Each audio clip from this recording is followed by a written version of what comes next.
कर्पूरगौरं करुणावतारं संसारसारं भुजगेन्द्रहारं सदा वसन्तं हृदयारविन्दे भवं भवानी सहितं नमामि।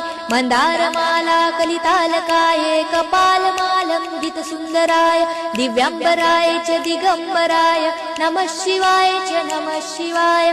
घालीन लोटांगण वंदीन चरण डोळ्यांनी पाहिन रूप तुझे प्रेमे आलिंगन आनंदे पूजन भावे ओवाळीन म्हणे नमा।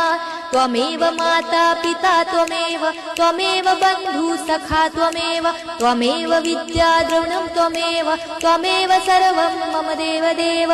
कायेन वाचा मनसेन्द्रियर्वा बुद्ध्यात्मना वा प्रकृति स्वभावात् करोमि यज्ञं सकलं परस्मै नारायणायति समर्पयामि। अच्युतं केशवं राम नारायणं कृष्णदामोदरं वासुदेवं हरे श्रीधरं माधवं गोपिका